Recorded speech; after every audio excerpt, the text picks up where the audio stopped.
Belgrade, vendredi 25 octobre 2019, depuis la veille, toutes les grandes artères de la capitale de Serbie sont parsemées du drapeau congolais. 31 ans après les passages du maréchal du Zaïre à l'époque de la Yougoslavie, Félix-Antoine Tshisekedi Tshilombo et le tout premier chef de l'État congolais a foulé les sols serbes par l'aéroport Nikola Tesla de Belgrade. Pour son accueil au palais présidentiel, le président de Serbie Aleksandar Vučić était lui-même à la haie d'honneur pour une cérémonie empreinte de solennité pour saluer l'arrivée de Félix-Antoine Tshisekedi Tshilombo.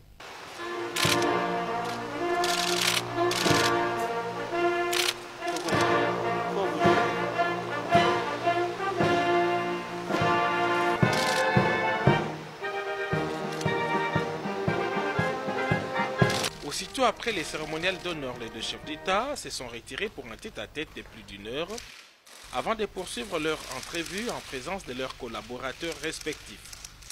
Vučić et Tshisekedi Tshilombo veulent ouvrir une nouvelle page d'histoire à travers une coopération mutuellement avantageuse. Ils l'ont d'ailleurs déclaré devant la presse. C'est un grand plaisir de parler avec le président de la République démocratique du Congo, mon cher ami Félix Tshisekedi,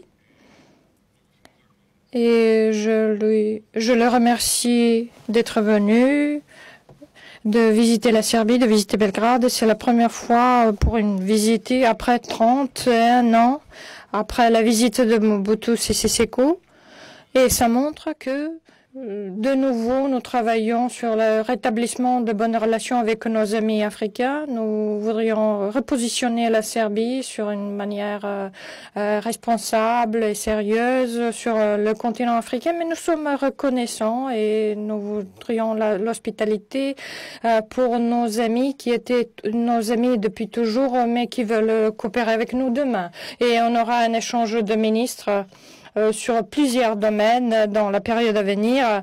On va établir une coopération plus sérieuse dans le domaine de l'agriculture, le monde en Serbie. On aura tout de suite 5 boursiers venant de la RDC ici en Serbie qui seront un pont supplémentaire dans les relations entre notre pays et la RDC.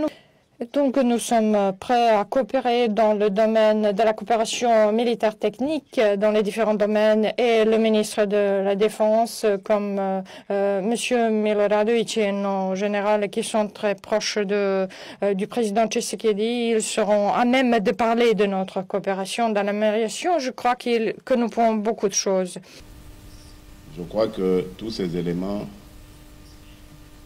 démontrent que nous sommes deux peuples proches et qui doivent maintenant se tourner vers un destin commun, destin qui sera animé d'échanges d'expériences, d'échanges culturels, d'échanges d'expertise aussi.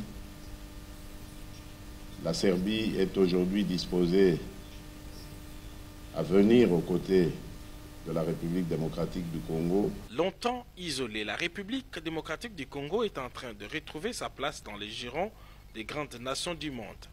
Grâce à sa diplomatie dynamique et agissante, le 5e président est en train de réchauffer les relations diplomatiques avec les partenaires traditionnels, en même temps qu'il tisse des relations solides avec toute autre nation respectueuse de la souveraineté de la République démocratique du Congo. Avant la visite d'autres infrastructures serbes, le président de la République est allé s'incliner au mémorial du soldat inconnu qui surplombe la ville de Belgrade à plusieurs kilomètres d'altitude. L'hymne de la RDC a encore retenti dans les Balkans. Décidément, la RDC s'ouvre au monde.